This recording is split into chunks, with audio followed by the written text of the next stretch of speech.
In January 1952, inside the cabinet room of the White House, a confrontation was brewing between two of the 20th century's most powerful leaders.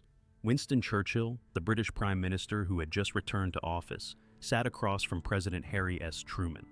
The topic under discussion was the Supreme Allied Commander Atlantic, NATO's planned naval command structure.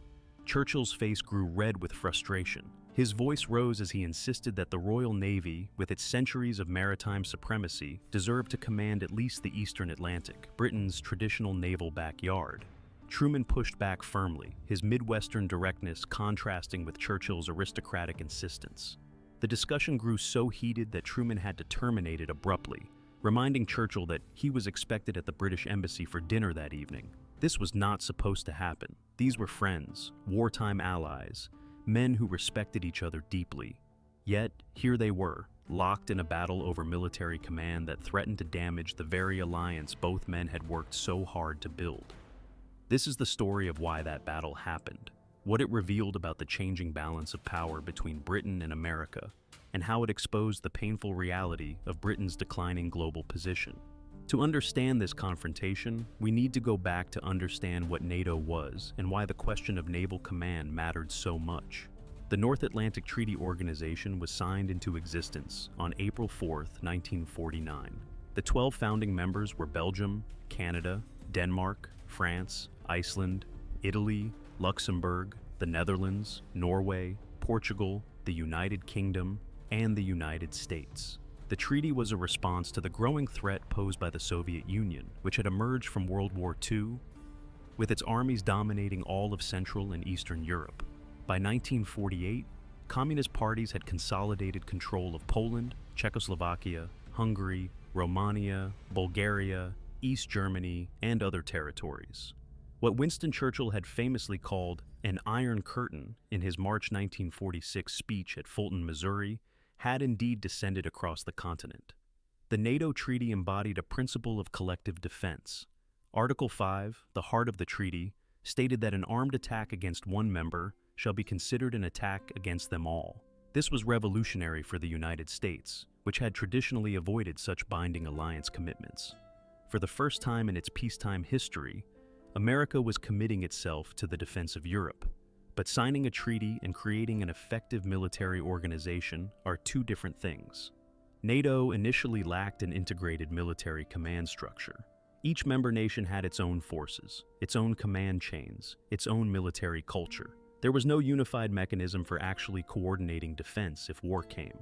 This changed with the outbreak of the Korean War in June 1950, when North Korean forces, backed by the Soviet Union and China, invaded South Korea. NATO members feared that if the Soviets were willing to extend their influence through a client state in Asia, they would certainly do the same in Europe. The attack prompted NATO to accelerate the creation of an integrated military structure. In December 1950, the North Atlantic Council selected General Dwight D. Eisenhower as the first Supreme Allied Commander Europe, known as SACEUR. Eisenhower arrived in Paris in January 1951, and immediately began organizing what would become Supreme Headquarters Allied Powers Europe, or SHAPE. The European command structure was established relatively smoothly. Eisenhower was a logical choice. He had commanded Allied forces in Europe during World War II, had worked extensively with British, French, Canadian, and other Allied officers, and had a reputation for diplomatic skill as well as military competence. Most importantly for this story, the European theater was primarily a land and air war problem. The question of who would command the Atlantic, however, was far more complicated. The Atlantic Ocean represented NATO's lifeline. If war came with the Soviet Union, American forces, supplies, and equipment would need to cross the Atlantic to reinforce European allies. The U.S. Navy would need to protect this transatlantic supply line, while the Soviet Union would try to cut it.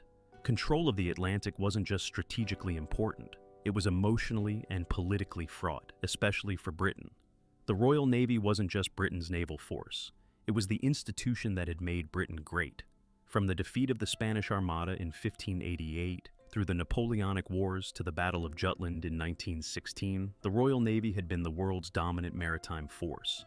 For 300 years, Britain's national motto might as well have been, "Britannia rules the waves." The Royal Navy had protected Britain from invasion, secured Britain's global trade routes, established and defended the British Empire, and served as a visible symbol of British power and prestige. To be British, in a sense, was to be a naval power. Naval service carried high prestige. British children grew up on stories of Nelson at Trafalgar, Drake defeating the Armada, and the great naval victories that had secured British supremacy. The Royal Navy wasn't just respected, it was woven into Britain's sense of national identity. But by 1950, that world was gone. Britain had emerged from World War II victorious but exhausted. The war had cost Britain roughly a quarter of its national wealth. Britain was massively in debt, much of it owed to the United States. The British Empire, which had covered roughly a quarter of the world's land surface and population, was rapidly dissolving. India and Pakistan had gained independence in 1947. Burma and Ceylon followed in 1948. More colonies were certain to follow. Britain could no longer afford to maintain the global military presence that empire had required. The Royal Navy, which in 1914 had been larger than the next two navies combined, had been drastically reduced. Britain simply did not have the money to build and maintain a fleet comparable to its pre-war strength. Meanwhile, the United States Navy had grown into the world's most powerful maritime force. By 1950, the U.S. Navy vastly outnumbered the Royal Navy in carriers, battleships, cruisers, destroyers, and submarines. The balance of naval power had shifted decisively across the Atlantic. This shift created enormous psychological and political difficulties for Britain. How could Britain maintain its status as a great power if it could no longer command the seas? How could the Royal Navy, with its glorious tradition, accept subordination to the upstart Americans? How could British political leaders explain to their public that Britain's Navy would serve under American command? These questions came to a head in 1951, when NATO began planning the Atlantic Command structure. The planners proposed creating a Supreme Allied Commander Atlantic, or SACLANT, who would have unified command over all NATO naval forces in the Atlantic. The headquarters would be in Norfolk, Virginia, and crucially, SACLANT would be an American admiral. The proposed commander was Admiral William Morrow Fechteler, who would later serve as Chief of Naval Operations. For the United States, this made perfect sense. The U.S. Navy was larger and more powerful. The United States would provide the majority of ships and resources for Atlantic defense. American naval facilities, industrial capacity, and logistics infrastructure far exceeded what Britain could offer. From a purely military standpoint, an American Supreme Commander made strategic sense. But for Britain, this was humiliating. The idea that the Eastern Atlantic, which had been patrolled and defended by the Royal Navy for centuries, which washed Britain's shores and had been Britain's maritime backyard, would now be commanded by an American admiral, felt like a national insult. It wasn't just about military effectiveness. It was about pride, tradition, and Britain's place in the world. The Attlee government, Britain's Labour government led by Prime Minister Clement Attlee, had reluctantly accepted the SACLANT arrangement in principle. The agreement was announced in February 1951, and the British public reaction was immediate and furious. Newspapers condemned it as a slight upon the Royal Navy and an affront to Britain's maritime history. The Daily Express ran headlines about American admirals commanding British waters. Questions were asked in Parliament. Why had the government agreed to this? Was Britain now just a junior partner to America? Had the government sold out Britain's naval tradition? The conservative opposition, led by Winston Churchill, seized on the issue. Churchill used SACLANT to attack the Attlee government mercilessly. He portrayed Labour as having surrendered British interests and prestige to American demands. Churchill argued that Britain's historic role as a maritime power was being disrespected, that the Royal Navy was being treated as a mere auxiliary, and that British sovereignty in its own waters was being compromised. This was somewhat ironic given what would happen later, but in opposition, Churchill was a fierce critic of the Atlantic Command arrangement. The criticism worked politically. The SACLANT issue became wrapped up in broader debates about Britain's declining world role, about the Labour government's handling of foreign affairs, and about Britain's relationship with the United States. When the October 1951 general election arrived, the Conservatives won, and Churchill returned as Prime Minister. He was 7 years old, far from the vigorous wartime leader he had been, but still commanding and still hungry to restore Britain's prestige. One of Churchill's first priorities was to visit Washington to meet with President Truman and address the SACLANT issue. Churchill believed he could use his personal relationship with Truman, his wartime prestige, and his formidable powers of persuasion to overturn or at least significantly modify the agreement that Attlee had accepted. Churchill arrived in Washington in early January 1952. He was accompanied by Foreign Secretary Anthony Eden, Secretary of State for Commonwealth Relations Lord Ismay, and Paymaster General Lord Cherwell. On the American side were President Truman, Secretary of State Dean Acheson, Secretary of Defense Robert Lovett, and Admiral Fechteler himself. The visit had multiple agenda items. There were discussions about the Middle East, about Egypt, about the Korean War armistice talks, about the European defense community, and about British economic difficulties related to defense spending. But the Saclant issue was, for Churchill, the most emotionally charged. Interestingly, for everyone else in the British delegation, the Saclant issue was essentially settled. At the very start of the conference, British military leaders and diplomats reached an understanding with their American counterparts. There would be some cosmetic changes to give Britain more authority in the Eastern Atlantic, but the basic structure would remain the same. An American would be Saclant. The agreement satisfied everyone except Churchill. Churchill refused to accept it. He returned again and again to the issue, insisting that it needed to be fundamentally reconsidered. Churchill's position was that the Atlantic should be divided into sectors. The Eastern Atlantic, close to Britain, should be under British command. The Western Atlantic, close to America, should be under American command.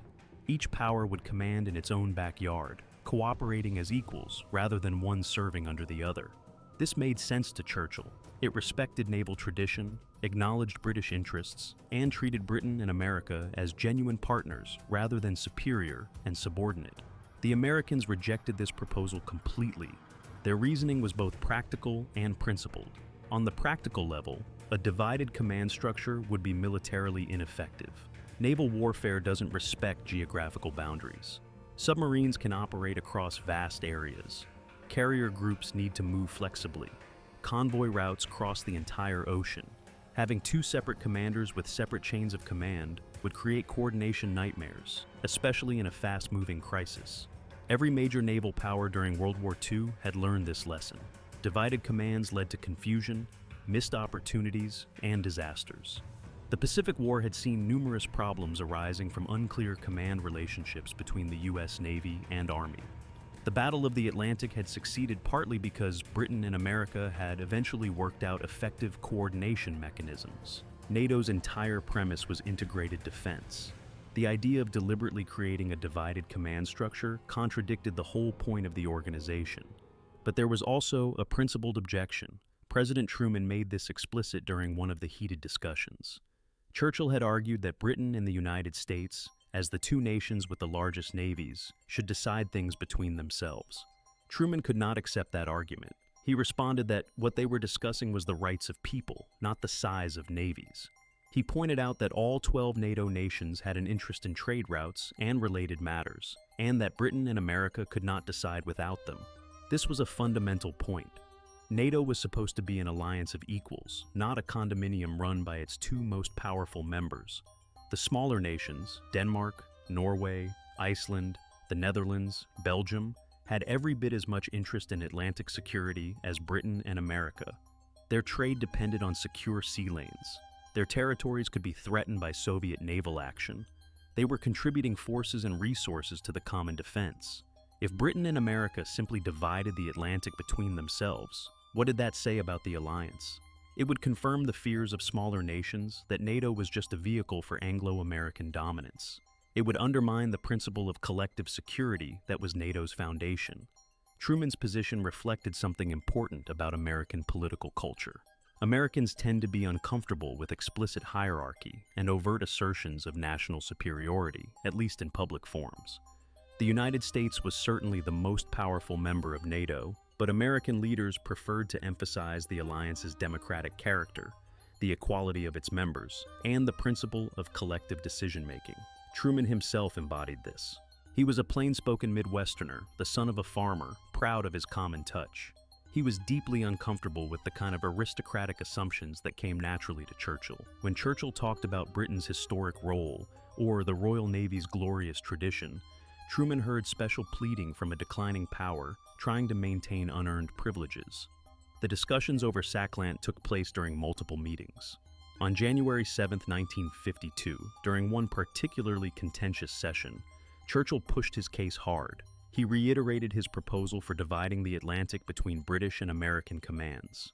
He expressed how much it hurt Britain's pride that the Royal Navy would not command the Eastern Atlantic. Churchill did not hide his emotions. This was personal for him. The Royal Navy had saved Britain during the Battle of the Atlantic in World War II. Churchill himself had served as First Lord of the Admiralty twice, first in 1911 to 1915, and again in 1939 to 1940. He had intimate knowledge of naval affairs, strong opinions about naval strategy, and deep pride in Britain's maritime heritage. Seeing the Royal Navy subordinated to American command felt like watching Britain's greatness slip away. Admiral Fechterler, who was present at the meeting, tried to explain the American position. He emphasized that the Saklant structure was designed for military effectiveness, not to insult Britain. He described how the unified command would work, how British forces would be integrated, how command relationships would function. But then British Field Marshal William Slim, chief of the Imperial General Staff, asked a pointed question. He asked what the comparable situation was in the Western Atlantic and the coastal waters of the United States eastern seaboard. Were all American naval officers under Saklant's command, or did the U.S. Chief of Naval Operations retain some authority to withdraw American forces if necessary? Fechterler was forced to admit that all United States naval officers were under the orders of the Chief of Naval Operations, and that if necessary, in an emergency, he could withdraw United States forces from the control of Saklant. This admission was damaging.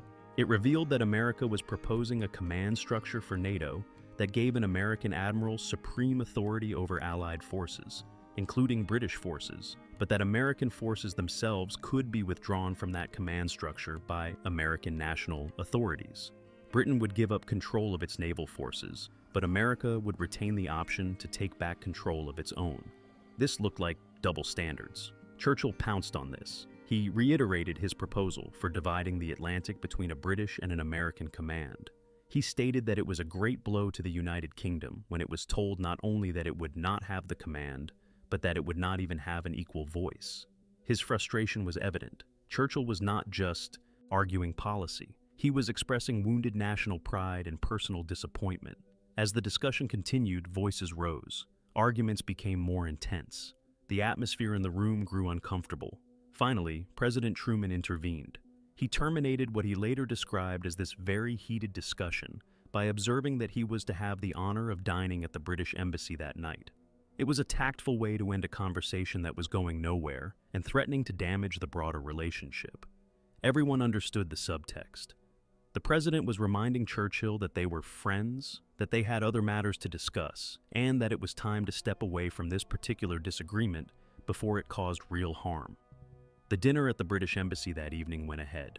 Churchill, ever the gracious host when in social settings, entertained Truman and the American delegation.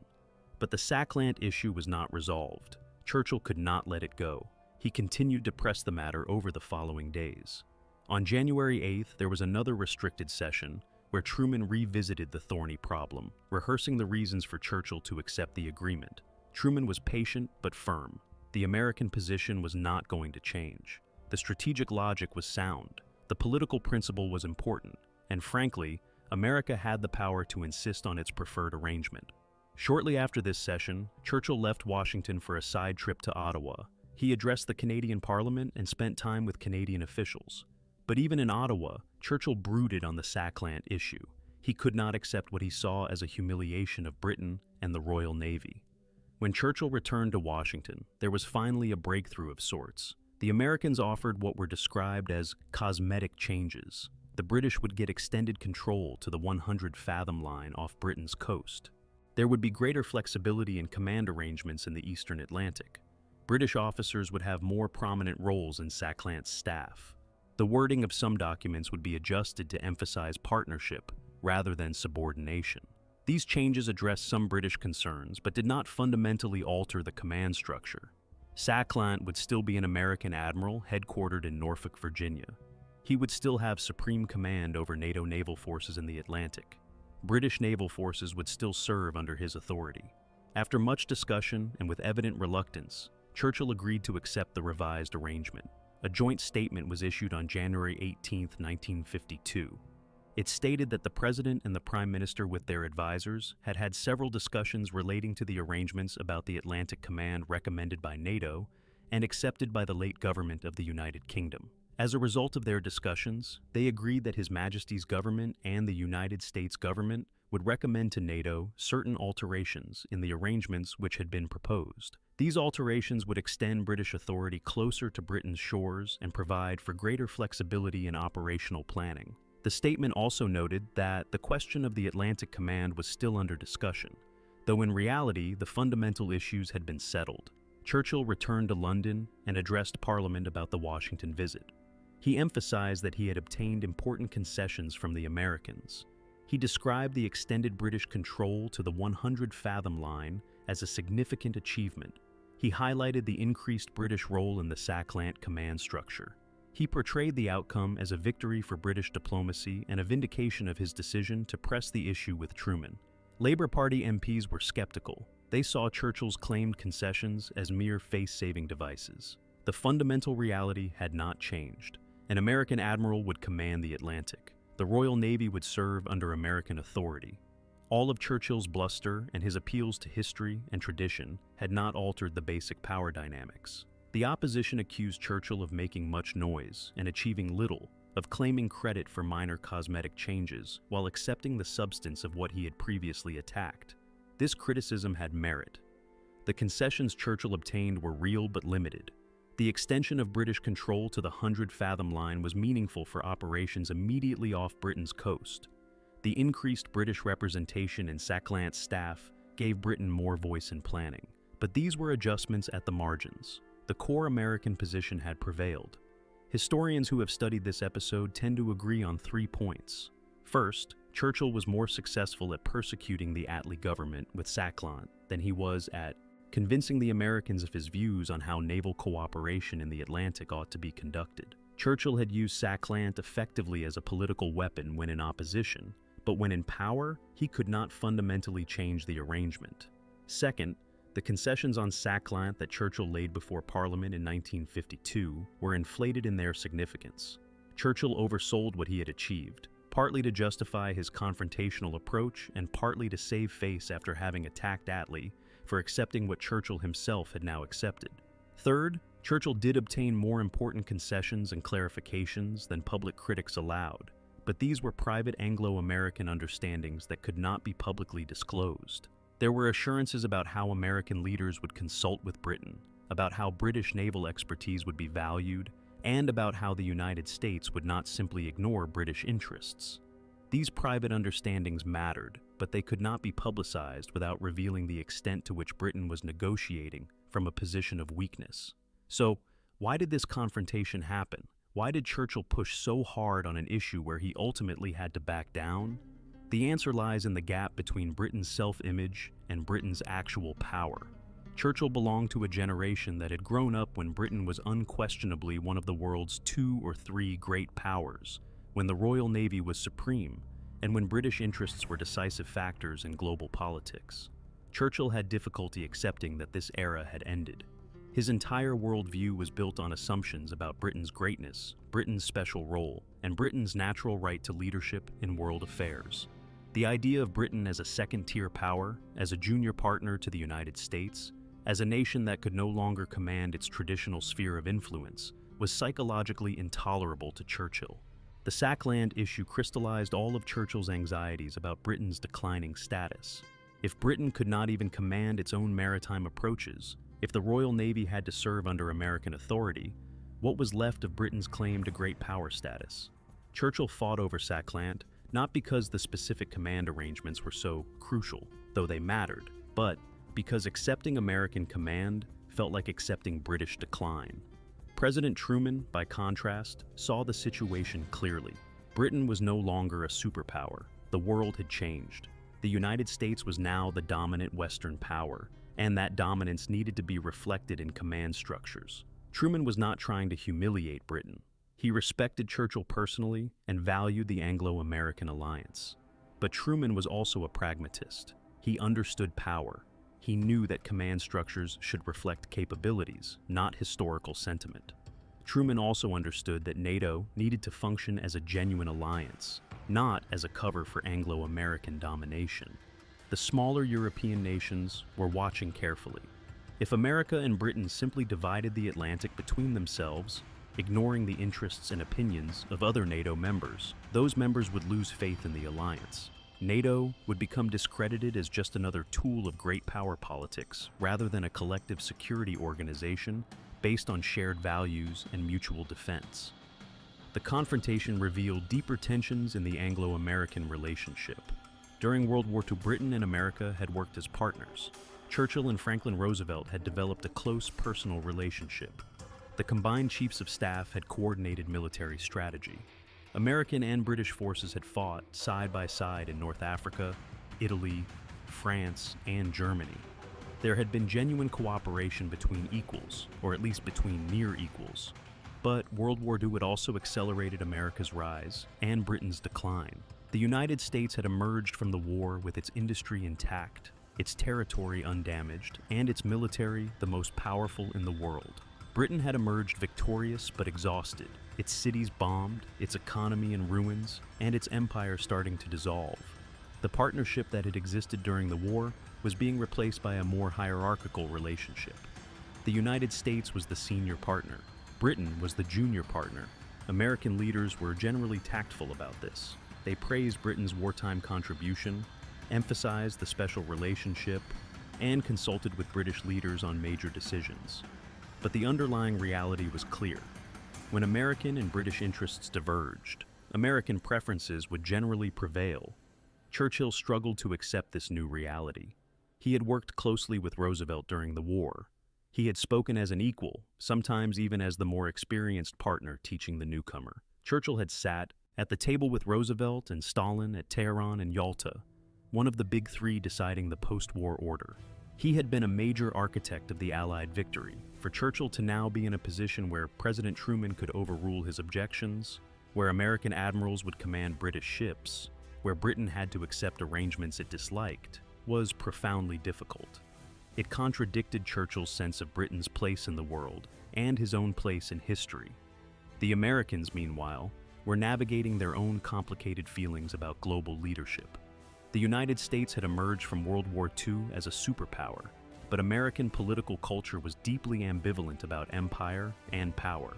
Americans prided themselves on having rebelled against the British Empire, on rejecting monarchy and aristocracy, on building a democratic republic based on equality and merit.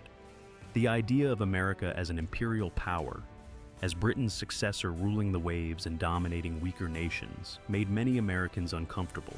American leaders preferred to frame their global role in terms of defending freedom, supporting democracy, and resisting communist tyranny. They emphasized partnerships and alliances rather than command and control. They spoke about collective security and mutual defense rather than American supremacy. Yet the reality was that America was the dominant power within NATO and within the Western alliance generally. American military might, American economic strength, and American political leadership were decisive. The other NATO members, including Britain, were dependent on American protection. When American leaders insisted on American command of NATO forces, they were asserting that dominance, even while using diplomatic language about cooperation and partnership. The Sakhalin dispute also reflected changing military realities. Naval warfare had been transformed by technology. During the Battle of the Atlantic in World War II, the critical challenges had been protecting convoys from submarine attack and maintaining supply lines across the ocean. Surface ships, escorts, air patrols, and increasingly sophisticated anti-submarine tactics had been essential. The Royal Navy had excelled at this kind of warfare, drawing on centuries of experience protecting British merchant shipping. But by 1952, naval warfare was changing rapidly. Nuclear weapons were on the horizon. Aircraft carriers were becoming more important. Long-range aviation was expanding the reach of naval forces. Radar, sonar, and electronic warfare were becoming crucial. The skills that had made the Royal Navy supreme in the age of sail, or even in World War II, were less relevant in this new technological era. The U.S. Navy was investing heavily in new technologies, new platforms, and new operational concepts. American naval doctrine was evolving to address the challenges of nuclear warfare, carrier aviation, and global power projection. The Royal Navy, constrained by Britain's economic difficulties, could not keep pace. The gap between American and British naval capabilities was widening rapidly. This technological and economic reality undermined Churchill's arguments. He could appeal to tradition, to history, to the Royal Navy's glorious past, but those arguments carried little weight against hard facts about naval strength and strategic capability. The Americans were not impressed by references to Nelson or Trafalgar. They wanted to know how many carriers Britain could deploy, how many submarines, how many modern destroyers. On those metrics, Britain could not compete. Churchill's insistence on British command of the Eastern Atlantic seemed unrealistic given Britain's limited resources. If war came, American naval forces would necessarily play the dominant role in defending the Atlantic. American industry would produce the ships, planes, and weapons. American logistics would support the effort. American admirals had commanded major fleet operations in the Pacific War and had proven their competence at large-scale naval warfare. From a purely military perspective, American command made sense.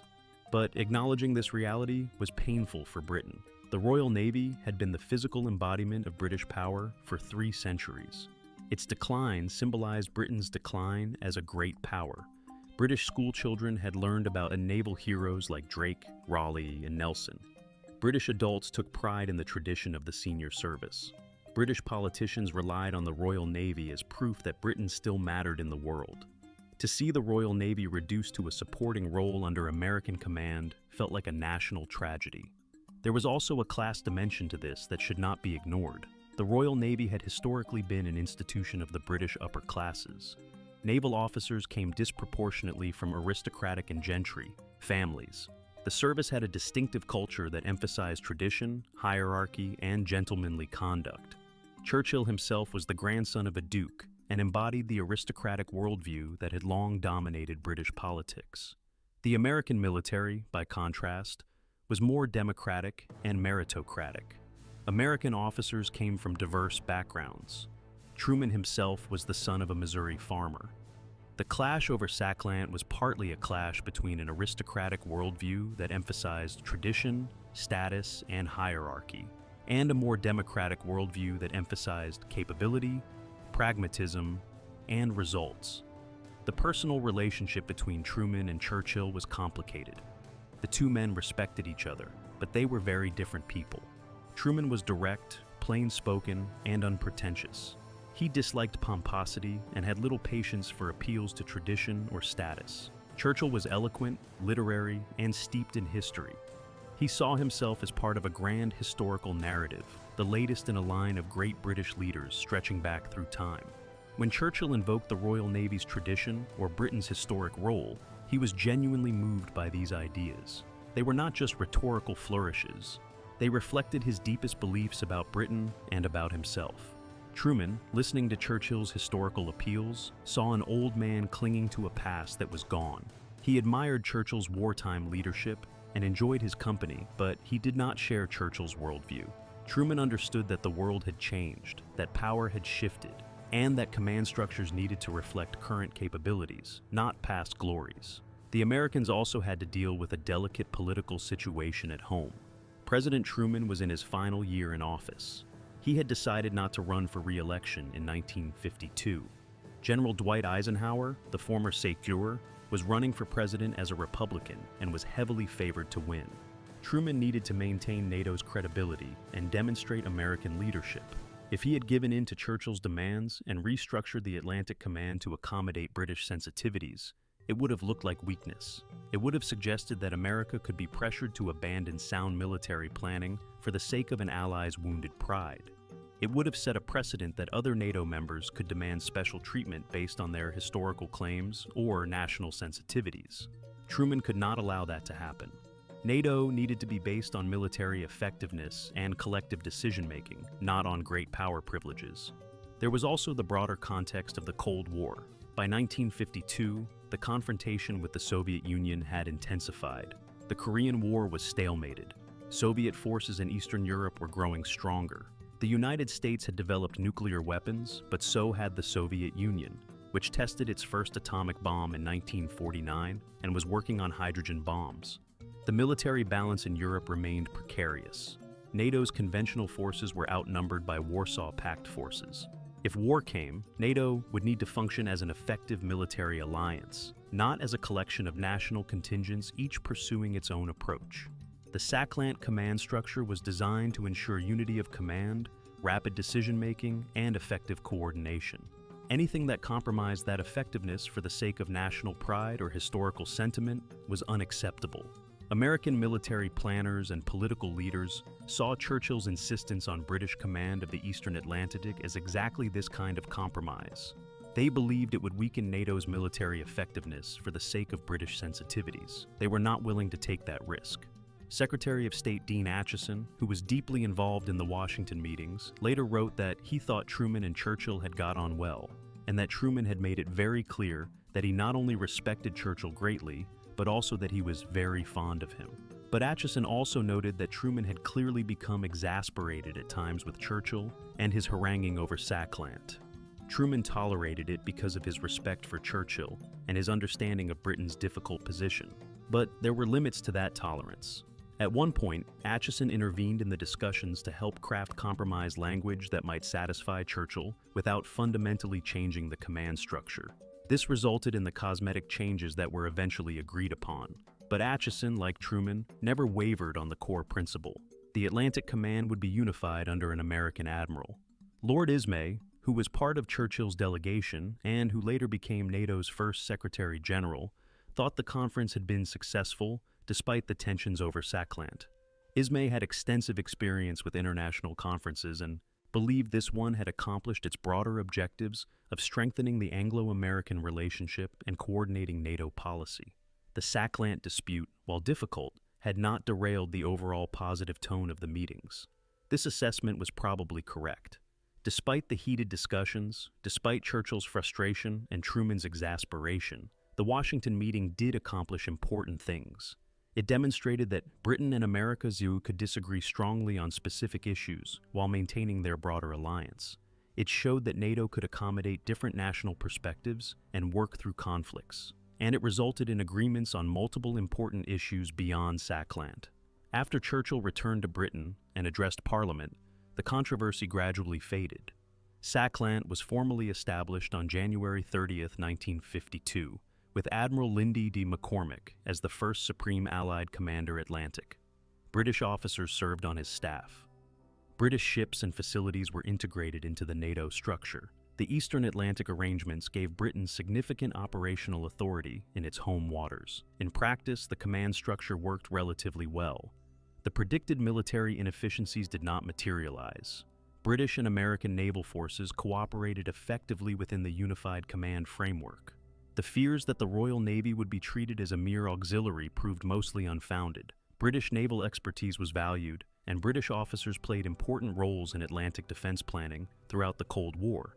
Yet, the underlying reality remained. Britain had accepted a command structure that reflected its reduced status. The Royal Navy, which had once ruled the waves, now operated as part of an American-led alliance.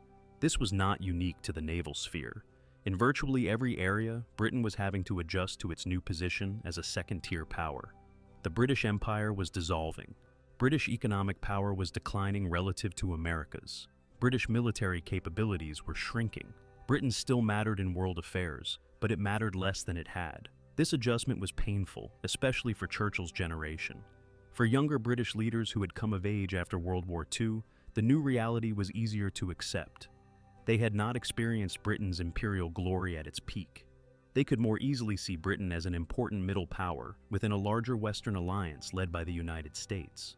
But for Churchill, accepting this diminished status felt like betraying everything Britain had been and everything he had fought for. The SACLANT dispute can be seen as a microcosm of Britain's post-war adjustment. The specific issue was naval command. The broader issue was Britain's place in the post-war world. Churchill's emotional reaction, his refusal to accept what everyone else in his delegation had accepted, his insistence on pressing the issue even when it was clearly lost, all reflected the difficulty of that adjustment. Churchill was fighting not just for a specific command arrangement, but for Britain's claim to continued greatness. He lost that fight because the facts of power had changed in ways that no amount of eloquence or historical appeal could alter. Truman's termination of the heated discussion was more than just a way to end an uncomfortable conversation. It was an assertion of American power and a reminder that the era of British supremacy was over. Truman did it tactfully, almost gently, reminding Churchill of the dinner at the British Embassy and pulling back from open confrontation. But the message was clear. America would decide how NATO's command structure would work. Britain could object, Britain could negotiate adjustments, but Britain could not dictate terms. The relationship between Truman and Churchill survived this confrontation. Churchill visited the United States again in January 1953, shortly before Eisenhower's inauguration. He met with both Truman and Eisenhower, and the meetings were cordial. Truman had never intended to humiliate Churchill personally. He had simply insisted on an arrangement that reflected military realities and alliance principles. Churchill, despite his disappointment over Saclant, understood that the Anglo-American relationship was too important to be damaged by a single disagreement. Both men moved forward, maintaining mutual respect, even when they could not agree. The Saclant command structure established in 1952 lasted throughout the Cold War. It proved to be militarily effective, and the concerns about divided command or British marginalization proved largely unfounded. When the Cold War ended and NATO underwent major restructuring, the Atlantic Command was eventually replaced by Allied Command transformation in 2003. But the principle of unified command persisted. Looking back, we can see the January 1952 confrontation as a turning point in the Anglo-American relationship. It marked the end of any pretense that Britain and America were equal partners. It demonstrated that America was the dominant power in the Western Alliance and would structure that alliance according to American strategic priorities. It forced Britain to accept its reduced status in a public and somewhat humiliating way, but it also demonstrated the resilience of the Anglo-American special relationship. Despite the heated discussions, despite Churchill's disappointment and Truman's exasperation, the alliance held. Britain and America continued to work together closely on defense, intelligence, diplomacy, and a host of other issues. The relationship was no longer one of equals, but it remained close and consequential. For Winston Churchill personally, the Saclant dispute was one of many disappointments in his final premiership. He had returned to office in 1951, hoping to restore Britain's greatness, strengthen the Anglo-American alliance, and perhaps even broker a settlement with the Soviet Union that would end the Cold War. None of these grand ambitions were achieved. Britain's decline continued, the Cold War persisted, and Churchill found himself dealing with the mundane realities of domestic politics and international negotiations, where British power was no longer decisive. Churchill would remain Prime Minister until April 1955. But his final years in office were marked more by stubbornness and nostalgia than by the dynamic leadership he had shown during World War II. The Saclant battle was emblematic of this sad final chapter, Churchill fighting hard for something that mattered to him deeply, using all his rhetorical skill and personal prestige, and ultimately having to accept defeat. President Truman left office in January 1953, succeeded by Dwight Eisenhower. Truman returned to Independence, Missouri, and spent his retirement writing his memoirs and reflecting on his presidency. The confrontation with Churchill over Saclant was a minor episode in Truman's presidency compared to his decisions to drop atomic bombs on Japan, to implement the Marshall Plan, to defend South Korea, and to establish NATO itself. But it revealed something important about Truman's character. He was willing to stand firm against even his most respected allies when he believed he was right. He would not sacrifice military effectiveness or alliance principles for the sake of personal friendship or historical sentiment. This firmness, combined with genuine respect for Churchill as a person and for Britain as an ally, characterized American foreign policy in the early Cold War. The story of why Truman refused Churchill's demand over Atlantic Command is ultimately a story about the changing global order in the aftermath of World War II. It is about how power shifts between nations and how those shifts create painful adjustments for declining powers. It is about the difficulty of accepting reduced status when your national identity is built on past greatness.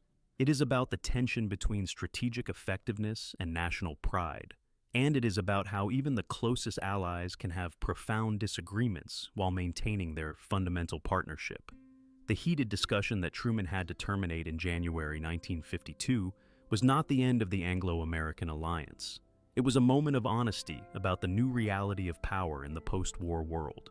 Churchill wanted Britain to be treated as America's equal, to command its traditional sphere of influence, to maintain the dignity and prestige associated with British maritime supremacy. Truman insisted that NATO needed unified command, that decisions should be based on military capability rather than historical claims, and that all alliance members deserved equal respect, regardless of their naval traditions. Both men had valid points. Churchill was right that there was something painful and unjust about seeing the Royal Navy subordinated to American command. Britain's maritime heritage was real. The Royal Navy's contributions to defeating Nazi Germany and to maintaining Atlantic security were substantial. British concerns about national pride and institutional dignity were not merely emotional, but reflected genuine strategic interests in maintaining Britain's voice in alliance decisions. Truman was right that effective military command requires clarity and unity. He was right that smaller NATO members deserved consideration. He was right that command structures should reflect current capabilities rather than past glory. The world had changed, and Churchill needed to accept that change. In the end, both men got something they needed. Churchill obtained enough cosmetic changes to claim a diplomatic victory at home and save face before Parliament. Truman maintained the fundamental command structure that American military planners believed was essential for NATO's effectiveness. The alliance survived stronger for having worked through this disagreement, and the Royal Navy adapted to its new role within an American-led Atlantic command, contributing effectively to Western security for the next 4 decades. The confrontation in the White House Cabinet Room in January 1952 was brief but revealing. Two great men of the 20th century, friends and wartime allies, clashing over an issue that symbolized the changing balance of global power. Churchill's red face and rising voice reflected not just personal frustration, but Britain's national trauma as it adjusted to diminished status. Truman's firm refusal and ultimate termination of the discussion reflected America's emergence as the Western world's undisputed leader. The dinner at the British Embassy that evening probably included polite conversation, wine, and perhaps Churchill's famous cigars. Both men knew how to compartmentalize, how to disagree strongly on policy while maintaining personal relationships. They had done it before during World War II when Churchill and Roosevelt had clashed over strategy and post-war planning. They would do it again. But something had changed. In wartime, Churchill could speak to Roosevelt almost as an equal, sometimes even as the senior partner. By 1952, facing Truman over the Sackland issue, Churchill was unmistakably the junior partner. He could object, he could argue, he could appeal to history and sentiment. But when Truman said no, the answer was no. That was the new reality of the post-war world, and no amount of eloquence could change it.